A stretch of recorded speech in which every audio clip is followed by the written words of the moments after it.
बघितलं का मंडळी, आज काय बनवलंय? Mango ice cream. तर दिसायला किती सुंदर दिसते बघा. एकदम मँगोचा पल्प क्यूब पण लावलेले, ते पण खूप छान आलेले आहेत. खूप मस्त दिसते आणि टेस्टला पण खूप छान आहे. तर हे कसं बनवलंय तुम्हाला जाणून घ्यायचं आहे का? तर याची रेसिपी आता लगेच स्टार्ट करूया आपण. पण त्याआधी माझ्या चॅनलवरती म्हणजे दख्खन थाट विथ समृद्धी या चॅनलवरती मी तुमचं मनापासून स्वागत करते. तर चला बघूया आता रेसिपी कशी सोपी आणि सरळ आणि साधी आहे.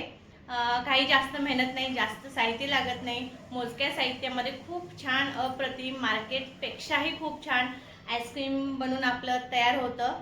आणि इतक्या गरमीमध्ये सुद्धा ते जास्त वेळ घट्ट राहतं, म्हणजे लवकर मेल्ट नाही होत. तर चला बघूया रेसिपी.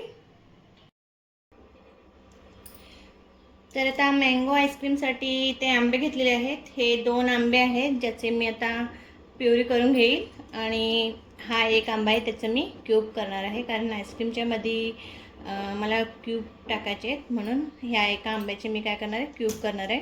तर इथं अर्धा लिटर दूध घेतलेलं आहे, 4 चमचे साखर आणि फ्रेश क्रीम आहे 100 ml. आणि इथं कस्टर्ड पावडर आहे 1.5 ते 2 टेबलस्पून आहे. तर आता आपण आंब्याची प्युरी करून घेऊया आणि क्यूब करून घेऊया.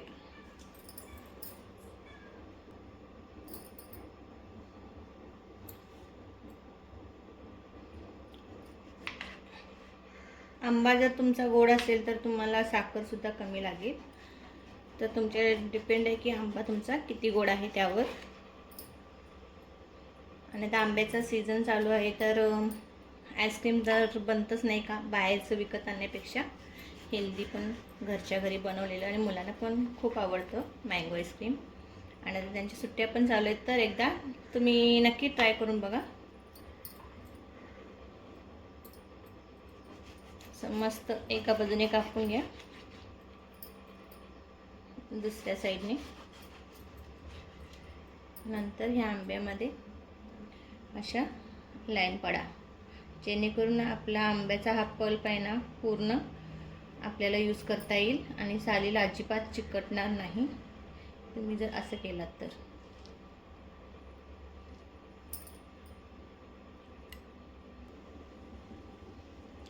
तर आता एका प्लेटमध्ये आपण हे क्यूब्स काढून घेऊया.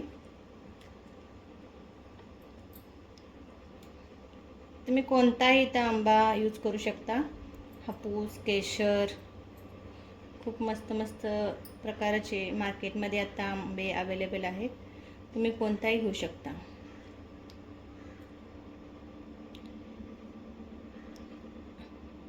बघा, आपल्या सालीला काहीच शिल्लक राहिलेलं नाही आहे, पूर्ण गर हा निघालेला आहे. तर आता अशाच पद्धतीने मी बाकीच्या सालींचे, तर 2 आंब्याचा गर हा इतका झालेला आहे आपला.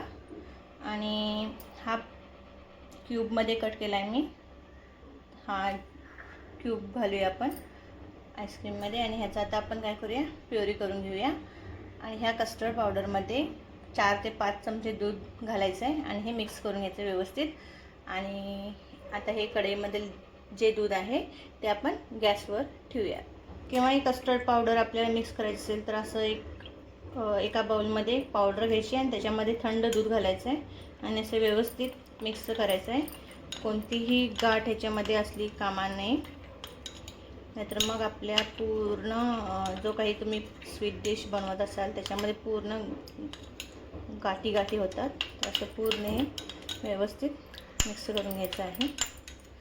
आता हे व्यवस्थित मिक्स झालेलं आहे, तर आता हे साईडला ठेवून देऊया. आणि आता लगेच गॅस ऑन करू आणि कढई ठेवून देऊया गॅसवर.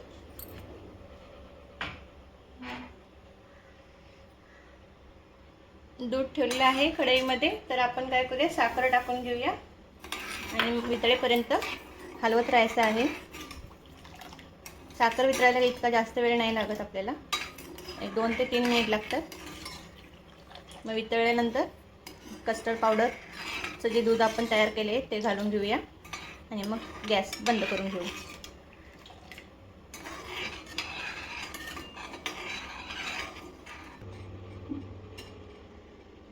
तर मस्त झालेलं आपल्या उकळी आलेली आहे. तर आपल्याला हे कस्टर्ड मिल्क आहे ते हलवत हलवत ओतून घ्यायचं आहे ह्याच्यामध्ये. तुम्ही ह्याच्यामध्ये केशरच्या काड्यासुद्धा घालू शकता. लगेच दाट झालं बघा दूध. हलवून घेऊया आणि आता गॅस बंद करून घेऊया. अजून एक 2 मिनिट ठेवूया. आता जस्ट आपण कस्टर्ड मिल्क घातलेलं आहे, तर हे व्यवस्थित मिक्स झालं. एक उकळी आली की मग आपण हे गॅस बंद करू आणि पूर्ण गार करून घ्यायचं आहे.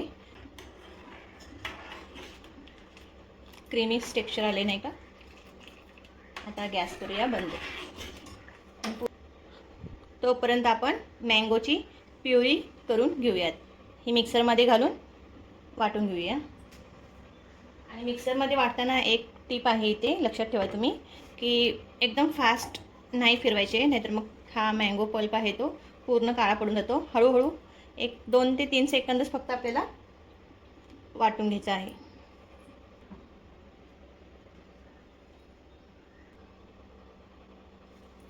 आपली आता प्युरीसुद्धा तयार आहे. आपलं दूध हे पूर्णपणे गार झालेलं आहे. तर त्याच्यामध्ये आता घालून घेऊया फ्रेश क्रीम. क्रीम घालून घेतल्यानंतर आता घालून घेऊया आपला मँगोचा पल्प. हा बघा मिक्सरमधून असं मस्त वाटून घेतलेला आहे. तर आता ह्याच्यामध्ये हा मँगो पल्प टाकून घेऊया.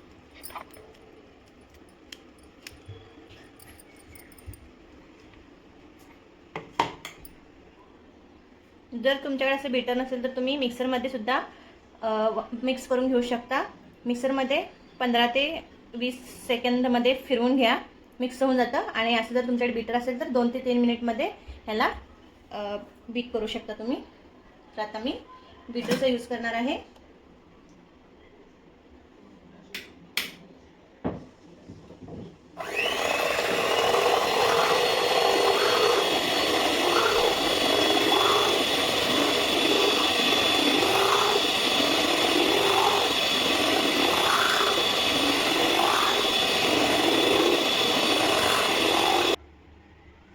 आपलं 2 ते 3 मिनिट हे मिक्स करून झालेलं आहे. तर आता हे काय करूया, एका डब्यामध्ये काढून घेऊया.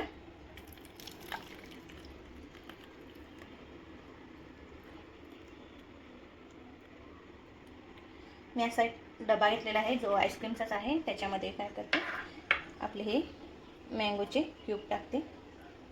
जसं खाताना ते सॉफ्टवालं आईस्क्रीम आणि हे थोडंसं दाताखाली आलं ना, खूप छान लागतं. आणि 4 ते 5 तासांसाठी आपण काय करूया, फ्रीजरमध्ये ठेवून देऊया हा डबा. आणि परत एकदा काढून परत एकदा बीटरने त्याला ग्राइंड करून घेऊया.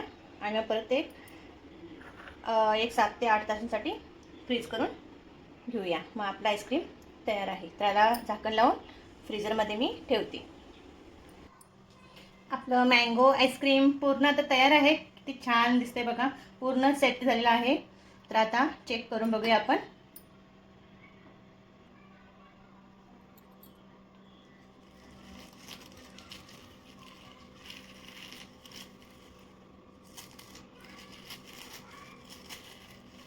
वाव, खूप छान आहे.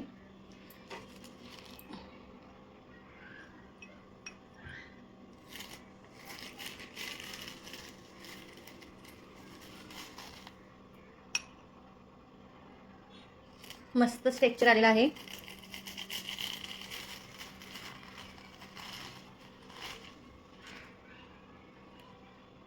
तुम्ही बघू शकता.